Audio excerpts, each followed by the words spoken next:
Aujourd'hui, une très grande journée. On est le 2 dans le mois de Sivan. Ce soir, on rentre dans les 3 jours de préparation avant Shavuot. Vous avez bien remarqué qu'à partir de hier, déjà, c'était Rosh Chodesh, jusqu'au 12 dans le mois de Sivan, il n'y a pas de Tachanoun, il n'y a pas des supplications, je crois qu'on dit en français. Complication pour moi, ce mot-là, le répéter.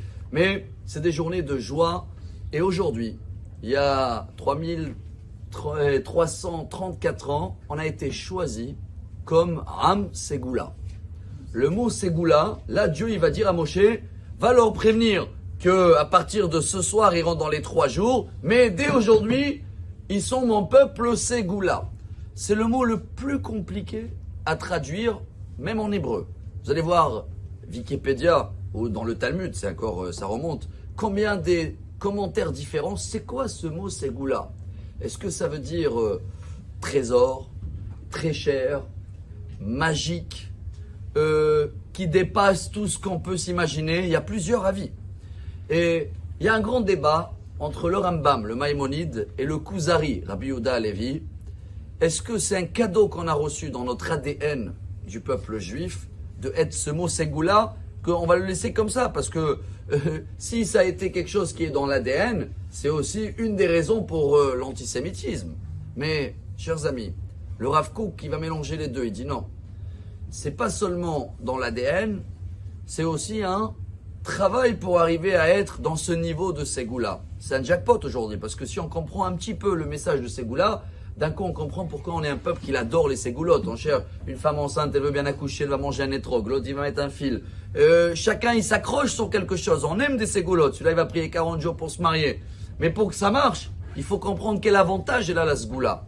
Le Rav Kook il va lier les deux avis, et il va dire que il y a dans notre ADN, comme on a la Emouna depuis Abraham, mais la Emouna sans la bitachon, donc la foi sans la confiance, c'est pas quelque chose de complet. Donc il va falloir la travailler. Comment?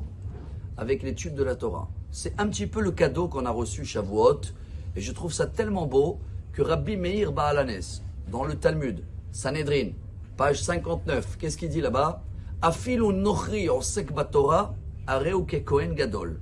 Même un non-juif, quand il va prendre la Torah, il peut atteindre un niveau, entre guillemets, d'un Kohen Gadol. Donc c'est quoi qui nous donne la Ségoula? C'est la Torah. Qu'est-ce qu'on a reçu à Shavuot? Une force, une possibilité de tellement tout remettre à Dieu, que si tu as besoin de quelque chose, d'urgence, parnassa, machin, alors tu attrapes une Ségoula, et Dieu, pour les efforts que tu vas faire dans cette Ségoula, il va t'ouvrir les portes. Ça, c'est un cadeau qu'on a reçu.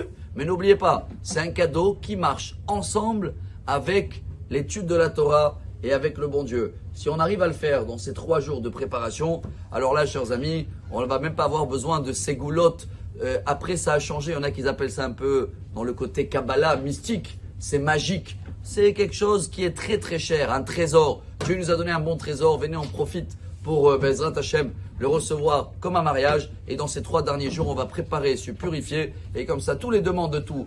Comme on a été tous guéris à l'époque, Bezrat Hashem pour nous tous, une excellente journée, bonne santé et une journée remplie de ségoulottes. Amar Rabbi Elazar, Amar Rabbi Hani.